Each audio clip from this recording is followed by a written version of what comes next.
create something that contributes to generating like revenue and profit for a person like J.K. Rowling, who has been so incredibly openly transphobic and just like hateful overall, is crazy, especially given how many fans of the W are members of the LGBTQ plus community.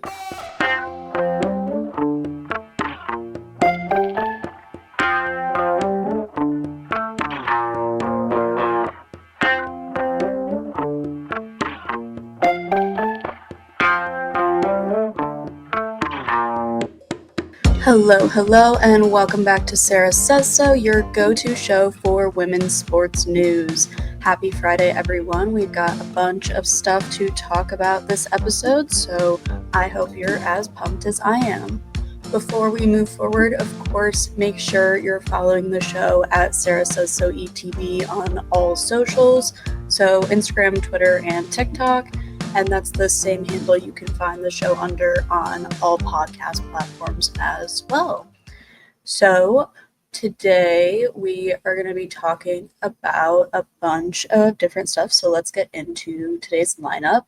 It's a pretty women's basketball heavy first half, including an all-star game weekend recap with definitely some discourse on the Pay Us What You Owe Us shirts, as well as talking about another shoe misstep from Breanna Stewart.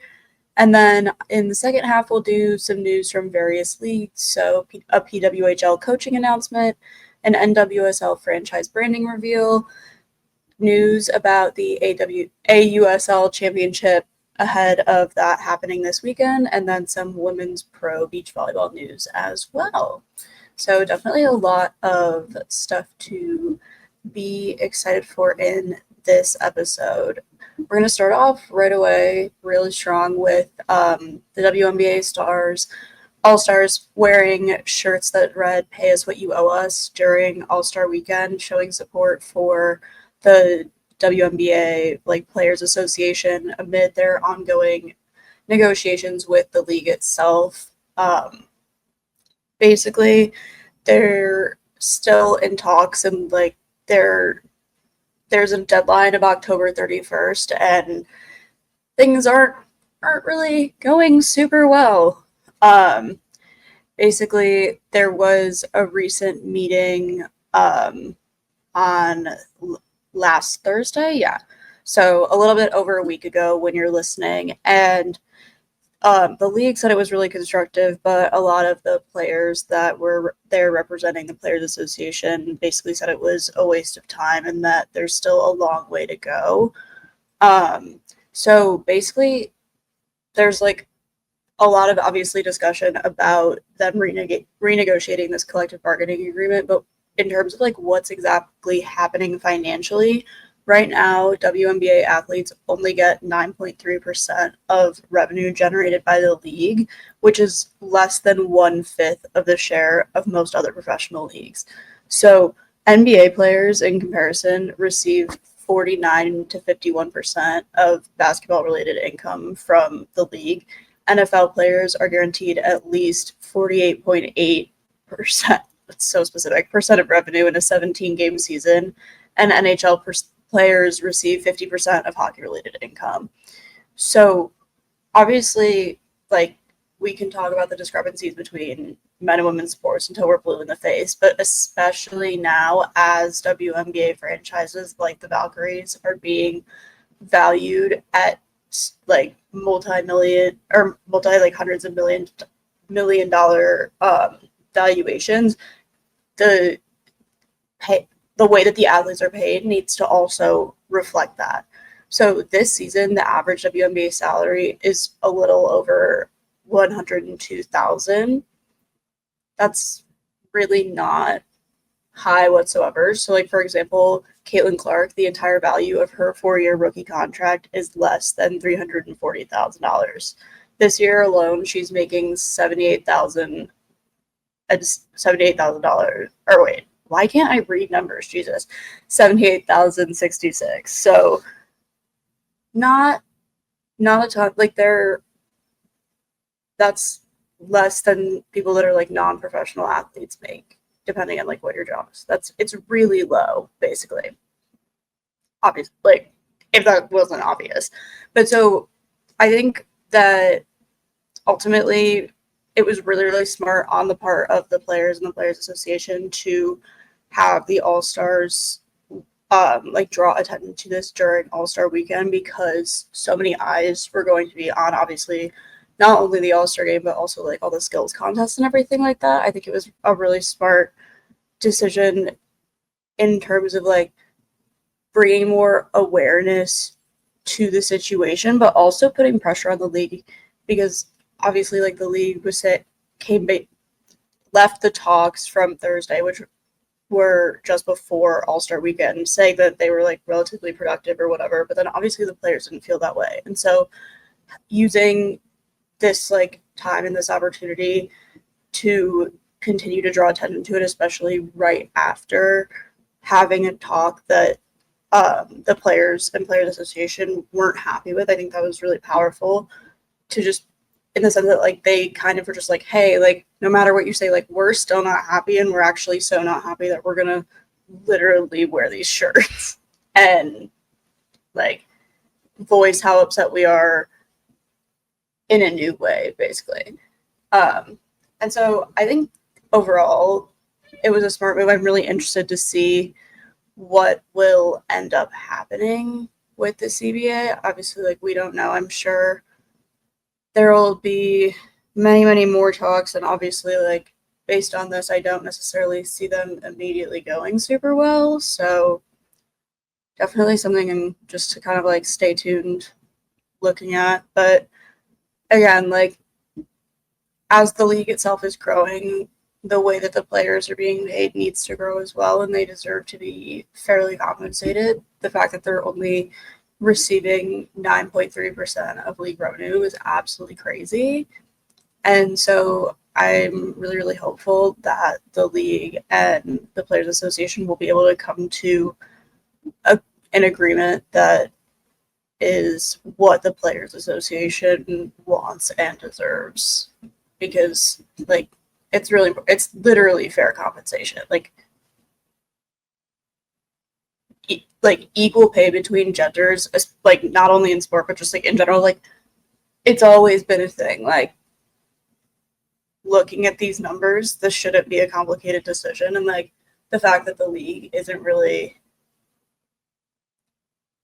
bending, so to speak, I guess it's just like it's a clear example of like they just want to, it's like a financial decision rather than like giving the players what they do actually deserve. Like I'm not surprised if the league wants to hold on to as much money as possible, but like it is shitty, especially for like a league that promotes like equality is such a big thing. It feels really hypocritical.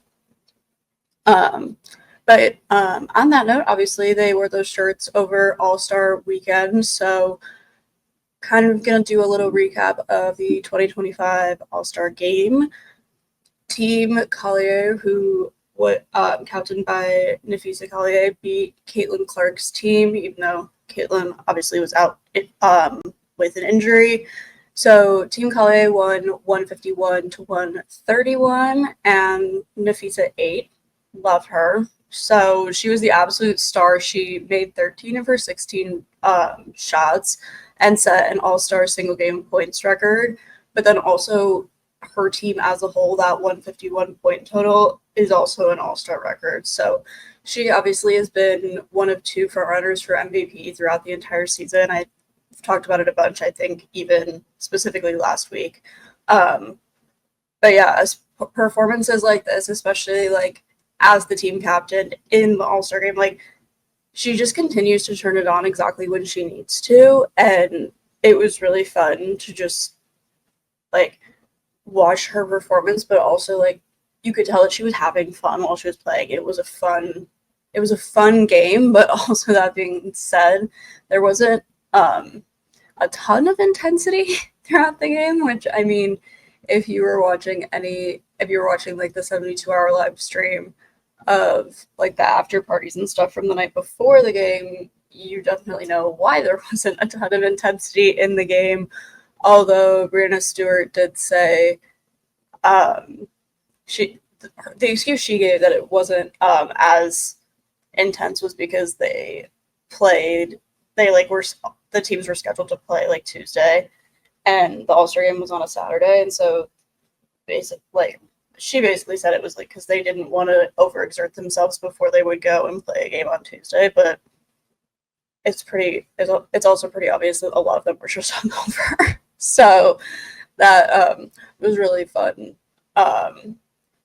In general, just to like obviously like you want the All-Star game to be like competitive, but at the same time it is still like it should be a celebration of how hard these players have worked to get to that point throughout not only the season but also their careers and like get that recognition. Like they deserve to have fun with it, but also like take a second to blow off some steam and like take a second to get like a little hammered with the girls. Like I don't know, I just thought it was fun, especially like amidst obviously like the CBA situation. Like they needed a fun moment, and I mean especially like overall like with the vibes of like everything in the world, like shit is rough right now, and like it was fun to watch them all play a little bit shitty because they were all hungover. I don't know, I enjoyed it. I think it like really showed a human side to a lot of the players, not that they seem inhuman usually, but I thought it was fun. Aside from the game itself, the 3-point contest and the skills contest also obviously happened. So Sabrina Ionescu now is a 2-time All-Star Weekend 3-point contest champion. So she recorded 12 points in 20 minutes in the actual game itself. Wait. Yeah. Sorry. Sometimes my eyes don't work when I'm reading my notes. Anyway, in the game itself, she played 20 minutes and she recorded 12 points. But during the 3-point contest, she, like obviously like different caliber of like gameplay or whatever, but like it was just so absolutely electric. She made 11 threes in a row at one point during her last round, and she's only the second multi-time 3-point contest winner in the W.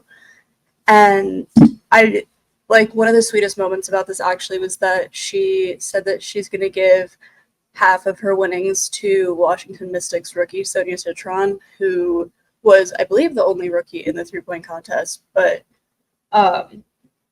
they just had like been talking before the game, and I think like I really liked that because Sabrina is someone who I feel like continues to give back to the league, but also like the league as a whole, but also invest in the next generations of the players themselves. And so I just thought that was like a really sweet moment for her to do that for Sonia. And then I saw on, I think it was Instagram after her, there's a picture of Sabrina like standing in front of the New York skyline, facing it, holding up the trophy that she won. And the caption was like, "I did this for you, New York," or something. And I saw it because someone tweeted it and was like, Sabrina single-handedly doing what the Knicks couldn't do, which I thought was hysterical. But it was such a sick picture, and I thought that like it just like it's so fun to see like the love and like the recognition that a lot of these athletes are like finally getting in terms of like the grand scheme of things. Like obviously like we all know and love Sabrina, but like if you sit back and like look at this year's All-Star weekend in comparison to like an All-Star weekend from even like 10 years ago, like the difference in the attention and the excitement and the resources are so vast. And so even just like small things like her winning the 3-point contest or Natasha Cloud winning the skills contest, like seeing how excited and like proud of themselves they were, and like at the end of the day they all were just out there having fun. It's been so exciting to watch, just like as someone who enjoys women's sports. So yeah, I don't know, almost like obviously from like a standpoint of like wanting to see more progress, but also like just emotionally, like it really kind of like gets me. I do love it. So definitely wanted to highlight some of those moments. But on the flip side, a little more unfortunate, I guess, news. Breanna Stewart is really doubling down with a second Harry Potter inspired shoe less than a year after she released the first one and like had a ton of backlash and controversy. So basically last year when she released the first like Harry Potter inspired shoe that was happening, that launch happened around the Olympic controversy with the female boxer that was like misgendered by the media and then like got so much hate from a ton of prominent figures like Harry Potter author J.K. Rowling. And so Stewie doing that, like while that was all happening, obviously like brought a lot of backlash because like what the actual hell are you doing? Especially as a W athlete, the W is so incredibly LGBTQ plus friendly. Like you can't like why would you alienate like so many of your fans in doing that? Like it's weird. And then she did it again. So this happened in September of last year. Right now it's July. Literally less than a year later, she's doing it again. And she's also modeling in like Harry Potter inspired clothes for Puma. Like all of these things at the end of the day, like no matter, I don't care if it's like fucking like $1 per shirt or some shit. Like J.K. Rowling is still making money off of all of these products at the end of the day. And to not only endorse something, but create something that contributes to generating like revenue and profit for a person like J.K. Rowling, who has been so incredibly openly transphobic and just like hateful overall is crazy, especially given how many fans of the W are members of the LGBTQ plus community. Like it's just absolutely sickening. And like when I saw this, I literally was like, are you fucking kidding me? Like, what is wrong with you? Like, why would you do that? Like, it's just so disrespectful to like the fans and like it's so out of touch. And like, I'm sorry, like, let go of Harry Potter. Like, I get it. It like meant so much to you. Guess what? It meant a lot to me too. I read that shit in kindergarten, my elementary school bedroom, like when I was growing up, that shit had Harry Potter posters all over the wall. You know what I don't do now? Like, still praise the shit out of it because J.K. Rowling fucking sucks. Like, get over it. Like, especially when you have a platform. It really fucking pisses me off that she's doing shit like that. Like, just be a better example. Like, oh my God. Anyway, that's the end of that rant. This weekend in the W, there are a good amount of games. You've got 3 on Friday, 2 on Saturday, and then 5 on Sunday. So Friday at 6:30 Central, the Phoenix Mercury will play the New York Liberty in New York. Then you'll also have the Las Vegas Aces at the Minnesota Lynx. And then a little later at 9 Central, you'll have the Dallas Wings at the Golden State Valkyries. Saturday, July 26th at 6 p.m. Central, the Los Angeles Sparks will face the Liberty in New York. And then with a 6:30 p.m. tip-off, you'll have the Seattle Storm at the Washington Mystics.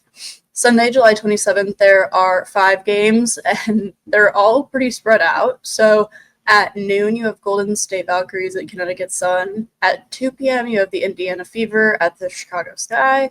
At 3, the Las Vegas Aces at the Dallas Wings. At 5, the Phoenix Mercury at the Washington Mystics. And at 6, the Atlanta Dream at the Minnesota Lynx. So definitely a lot of good stuff to be watching this weekend, including the AUSL Championship, which I will be talking about in a little bit. But really quick before the break, last women's basketball piece of news for you this episode. Unrivaled released their NIL class of 2025. So a lot of notable names on here and a lot of familiar names as well. In alphabetical order, you have Lauren and Sienna Betts, both from UCLA. Madison Booker from Texas, Audie Crooks from Iowa State, Azzi Fudd from UConn, Malaysia Fulwiley from LSU, Hannah Hidalgo from Notre Dame. Oh my God, I'm going blind and I can't see my own writing. Flaugier from LSU, Tania Latson from South Carolina, Olivia Miles from TCU, and Kiki Rice from UCLA. That looks like I cut something off in my... I literally have a screenshot of the people, and I literally... Oh my God, yeah. Wait. Okay, yeah, that list cut off a bunch of people. That's so weird. Anyway, I'm gonna try and go with the people that I haven't read. I'm just gonna guess though. Obviously, yeah, I knew that list was weird. Number 1 person missing, Juju Watkins from USC. Also, UConn's Sarah Strong is on the list. And then Silas Swords from Michigan. Okay, that seems like everyone. Okay. Just to cover all my misses, I'll give them all to you. Juju Watkins, Lauren Betts, Sienna Betts, Kiki Rice, Hannah Hidalgo, Azzi Fudd, Sarah Strong, Madison Booker, Audie Crooks, Malaysia Fulwiley, Flaugier Johnson, Olivia Miles, Tania Latson, and Silas Swords. Okay. So yeah, that is the 2025 future of Unrivaled NIL class. And with that, we are going to take a quick break for a brief message from our friends at Playback. Presented by Playback. Watching sports is more fun with others, but we spend too much of our time watching alone. Playback is a virtual space where communities can stream live sports together, with everyone perfectly synced up. Creators can hop on stage, deliver their own play-by-play analysis and commentary, and invite viewers up for Q&A. Playback makes watching sports fully interactive and a social experience. From playing fantasy sports, repping your favorite players and teams, and watching with the commentators and communities you care about, win or lose, sports are best enjoyed together. Join our community by going to playback.tv/ETB network to find out more, including our live stream schedule. And now back to the show. Welcome back. We're going to get right into it with some really quick PWHL news. The Boston Fleet have decided on their new head coach. So as a reminder, Courtney Kessel left the program last month to go lead the Princeton women's ice hockey program. And as of Wednesday, July 23rd, the day I am recording, they have hired Kris Sparre to lead the program. So Kris Sparre most recently spent 3 seasons as an assistant coach in the AHL with the San Diego Gulls, which that is the top affiliate. That team is the top affiliate of the Anaheim Ducks. So I can't lie to you, I don't love it. Kris Sparre and I do share birthdays, which I learned while researching him.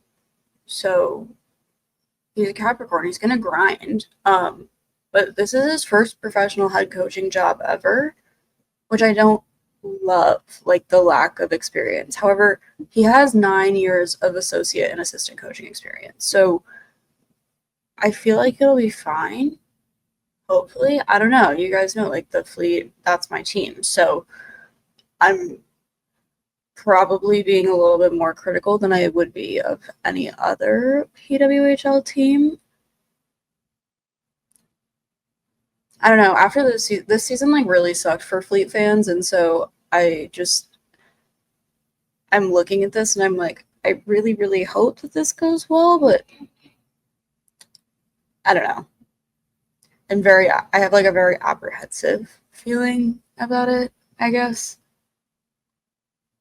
You can tell that I'm worried about it when I talk slow. Anyway, Fleet GM Danielle Marmer called Kris Sparre a relationship-driven coach and an elite communicator in the press release, which I feel that's kind of high praise.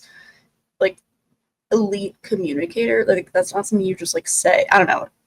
that's like, I feel like a weird compliment, but a compliment nonetheless.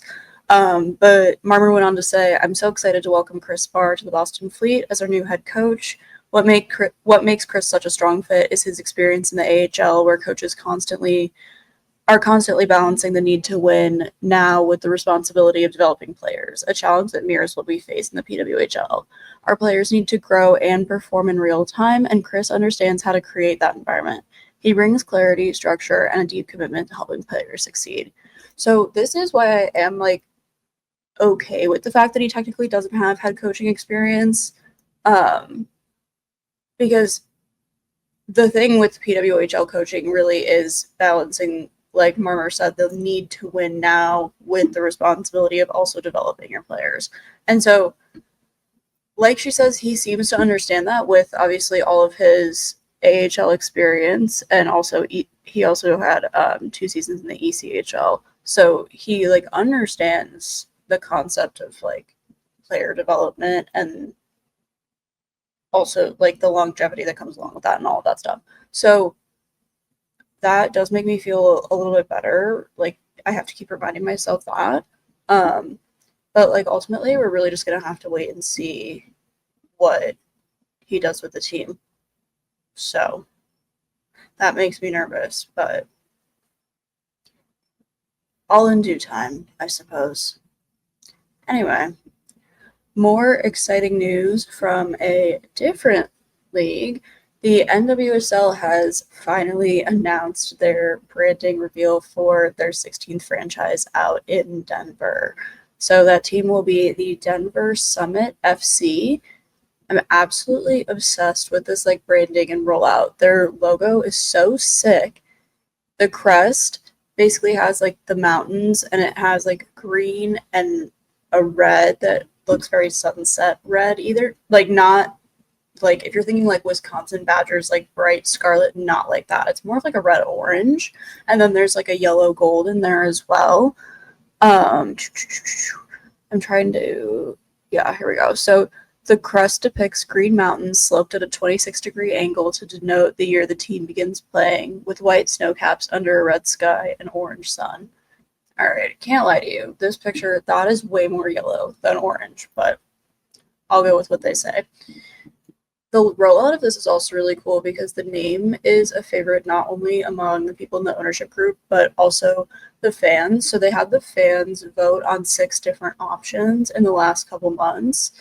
And the team president ended up saying to ESPN, I think that the at-large view and really a through line for this club that continues with the naming is that this has been a crowdsourced name, which I feel like is really true. Technically, the fan ballot officially listed the winning name as Colorado Summit FC, and the ownership made like the decision to change it to Denver.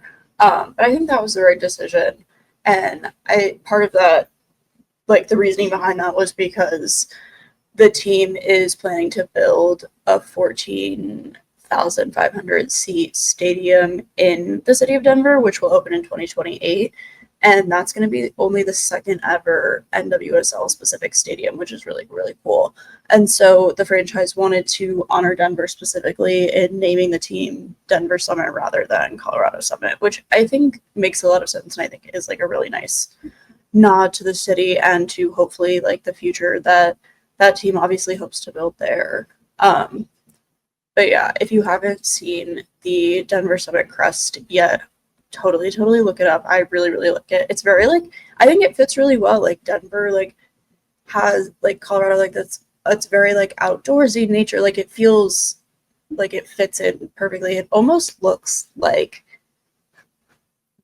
like a patch that would be on like a park ranger uniform. That was like one of the first thoughts that I had when I looked at it. So yeah, I really like it. Transitioning again to a different women's league. It's so fun how many of them we have to talk about now. The AUSL Championship is happening this weekend. So starting on Saturday and then going until Monday, there are going to be 3 games. Saturday, the first game will be at 2 p.m. Central, and we talked about last week, the Bandits had secured their championship berth, and I had been going back and forth. I was like, I feel like it's just going to be 2 teams since they keep making a big deal about the birth thing, and that is the case. So it's going to be Bandits Talons, which I'm pretty sure is what I predicted, because there was a pretty clear discrepancy between like the top 2 and bottom 2 teams in the 4-team league. But this whole championship matchup is going to be taking place in Tuscaloosa, Alabama at Rhodes Stadium. So first game will be Saturday, July 26th at 2 Central, and it will be Bandits versus Talons. So Bandits will technically be the home team. And then Sunday, July 27th at 1 p.m. Central, the Talons will be the home team against the Bandits, followed by the third game, if necessary, Monday, July 28th at 6 p.m. Central, where the Bandits would be the home team if that needs to happen. So obviously, it's a best 2 out of 3 series, which I like kind of buried the lead with that one. I don't know why I wasn't specifying. But yeah, those games will be on the first 2. Like, that will definitely happen. Will both be on ESPN, and that third game, if necessary, if it goes to 3 games, will be on ESPN too. So definitely make sure to, when you're not watching WNBA, since there are so many games this weekend, make sure you try to check out the AUSL Championship. It's obviously like the league's first year and everything, and there are only 4 teams, and so the attention and like the numbers and like the interest that the league generates, especially in the first year, as in the first year of like any new thing, is those numbers are really, really important. So if you have the opportunity and the time, and even if you don't, like, I know you bitches have the ESPN app on your phone, just go watch. Just support women's sports. It's literally not hard at all. So that's AUSL Championship. Similar but different Women's Professional Baseball League news. If you guys remember 11 years ago, so a while, Monet Davis made history as one of the 2 girls to compete in the 2014 Little League World Series. And at 13 years old, she was the first female pitcher to earn a win and throw a shutout in that tournament. I remember this really, really vividly because I want to say like 12 or 11 when this happened. The way I like can't do my own math and do my own birthday is actually hysterical. But that also was like peak SB softball years for me. And so I remember just being like absolutely riveted by how talented she was. And I remember watching a bunch of the games. And so Monet went on to play collegiate softball for Hampton University and graduate in 2023. But most recently, she just announced she's going to be one of the 600 female players trying out for the new Women's Professional Baseball League, which is going to launch next summer. So she's going to try out as a pitcher as well as a second baseman, shortstop, and center fielder. And her decision was first reported by the Philadelphia Inquirer. This is like a really like big deal. I remember seeing it and being like, holy shit. Like it's so exciting. Like I wonder if she ever thought that, like, when she was playing in that Little League World Series, like, I wonder if she ever thought that this would happen. Like, that this league would be something that she could even try out for. It's just, like, such a cool thing to think about. I would be absolutely freaking appalled if she was not one of the 150 players selected for the league's inaugural draft. But those tryouts that she will be competing in are going to be held next month, August 22nd through 25th in DC. And I went into more depth on those in a previous episode. I want to say episode 7. But the tryouts are partially at like, I want to say like the Washington Nationals Park, but also their practice facility, if I'm remembering correctly. So, and it's like almost similar. They're doing it almost similar to like a draft combine where it's like they're going to go through a bunch of drills and then they'll have them actually like play on the last day of the tryouts. So really interesting kind of setup and way that they're taking that on out there. But we are going to swap over from that over to some professional beach volleyball news. So, reigning women's beach volleyball world champion Sarah Hughes has announced her partner for her LA 2028 Olympic game run. And it's kind of interesting. So, she decided to go with Omaha Supernovas Allie Batenhorst. So, the Omaha Supernovas are a team in the Pro Volleyball Federation, which is different from League One Volleyball, which launched more recently. But Batenhorst is actually an indoor player. She's an outside hitter, and she doesn't actually have any professional beach experience whatsoever. She really just has a few seasons of beach that she played in college for the Nebraska Cornhuskers. So she spent 3 years at Nebraska, and then her final NCAA season, she played for the USC Trojans. And so in those 3 years at Nebraska, she did post a 39-28 career sand record. So like she's not a stranger to sand volleyball, but also specifically the differences between beach volleyball and oh my god. Sorry, if I look out my window, I can see part of Lake Michigan and the jet skiers around like the playpen in Chicago. Like if you know what I'm talking about, you definitely know what I'm talking about. They're like out in full force tonight, and I swear to God, one just like went up in the air and did a flip on the jet ski, and I saw it like out of my peripheral vision, and it like scared the crap. He totally just he's literally going like straight up, and like at least that time he had like good hang time. He was like completely perpendicular to the water. That was so weird. Anyway, so yeah, like for like indoor versus beach volleyball, that's what I was talking about. Like there are so many differences in terms of like playing on the sand is so hard. Like if you've ever like run on the sand versus run on like regular floor, like it's that times like 100 for like volleyball. Also, I as a former indoor player fucking hated playing beach volleyball because I would always get the sand in my eyes, and that shit was awful. So it is really helpful that Batenhorst has sand experience from her time at Nebraska, but it will be really, really interesting to kind of see how this partnership develops. Obviously, like they have to qualify for the Olympics. They're not just like in the Olympics. But I am a huge beach volleyball and like volleyball in general fan. So I am really, really excited to see how that partnership kind of develops and goes. And like I said, Sarah Hughes is the reigning women's beach volleyball world champion, and her former partner Kelly Chang is going to also be making a run for the LA 2028 Olympic Games, but obviously not together. So Sarah Hughes had an Achilles injury back in January, and after that was kind of on the hunt for a new partner, and Kelly Chang right now is competing with AVP athlete Molly Shaw. So another very experienced beach player like Hughes and Chang. Really, like between the four of these women, Batenhorst is the outlier in terms of not having any professional volleyball experience, but she's an absolute force. She's really, really athletic. She's very explosive to watch on the court.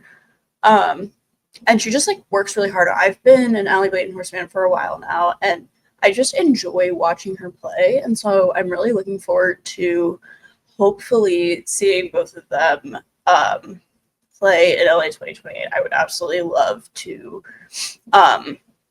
see them obviously qualify for the Olympics, but specifically like medal. I think that would be super, super awesome, especially given that they're both USC alum, and the Olympics are obviously in LA. I think that would be super, super cool. So that is the volleyball news. And then we also have some women's tennis news. So really hitting like a bunch of different freaking sports today. But Venus Williams has made an incredible return to tennis. There's an absolutely phenomenal piece by Matthew Fetterman in The Athletic about this. So honestly, it's like better than any explanation that I could give you. And the writing is just really, really good. So we're going to do a little bit of a story time. Oh, to be Venus Williams this week. To be 45 and beating women about half her age in both singles and doubles.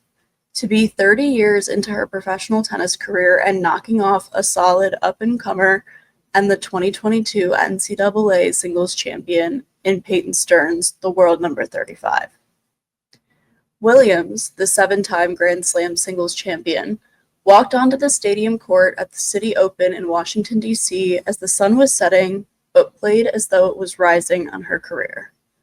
She had not played a WTA Tour match since March of 2024. She had not won one since 2023. The WTA Tour website doesn't even list her as having a ranking. Yet there she was thumping forehands and backhands across the court on the way to a 6-3, 6-4 victory over Stearns, who was shaky from the start against Williams, an icon not just of tennis, not just of women's sports, but of all sports. In some ways, Stearns was an ideal opponent for Williams, a big hitter prone to erratic play on big stages. And while the City Open in Washington's Rock Creek Park might not seem like a big stage, once Williams asked for and received a wildcard entry into the tournament, and Stearns drew her in the first round, it became the sport's most talked about match during a relatively quiet week on the tour as the North American hardcourt swing gets underway. So it goes like on and on and on and on and on. And I could like read you the entire thing. But first of all, just like as a sports journalist, absolutely phenomenal writing. Literally love that so much. Shout out to you, Matthew Federman. That was so good. Especially like, I don't know, I get nervous. Like there are so many more male sports journalists than female, but especially like when it's women's sports, I'm always like, oh my God, it's a man writing. Like, please don't fuck this up. And I think overall, just like now more than ever, especially, it's so crucial to celebrate the accomplishment and excellence of Black women, especially one as amazing as Venus Williams, who like, as an athlete, once you get older, like you think your career is over. She's just like coming back and like literally exactly as that writer said, she was playing like the sun was rising on her career, which I thought was a phenomenal and beautiful little metaphor. So yeah, that is what I wanted to say about Miss Venus Williams. But before I end the show today, I did want to take a quick moment to thank two very, very important listeners who make a point to tune in to this podcast every week. In hindsight, I did totally forget to announce my vacation 2 weeks ago, so apologies to you guys for that. But genuinely, to Anne and Rob, your support means the world to me. Anne and Rob are the parents of my dear friend Deanna, who I met way back in like 2014, I want to say, like around Monet Davis time, playing middle school volleyball, and her older brother Dante. The Fields are truly one of the best, kindest families I've ever met in my 23 years of life, but unfortunately they suffered a terrible loss last month when Dante was the victim of a horrible accident. Anne and Rob, I know you guys have been listening to the show even as you begin to navigate this incredibly difficult time, and I wanted to take a second to thank you both from the bottom of my heart and send you some extra love. In lieu of a moment of silence, I wanted to take a few seconds to listen to some revving engines, which feels much more Dante appropriate. So hopefully this sounds okay audio-wise. And if it sounds really bad, I apologize, but the thought is really, really here. So here we go.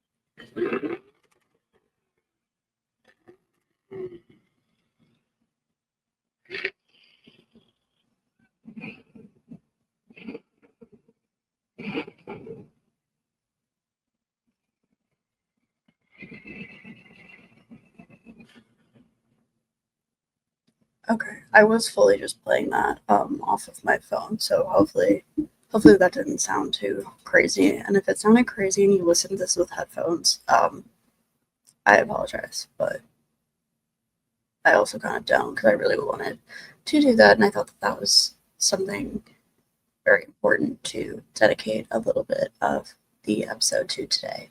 So, on that note, thank you so much for listening to Sarah Says So. As always, make sure to follow, and subscribe to at Sarah Says So ETB on Instagram, Twitter, TikTok, and all podcast platforms.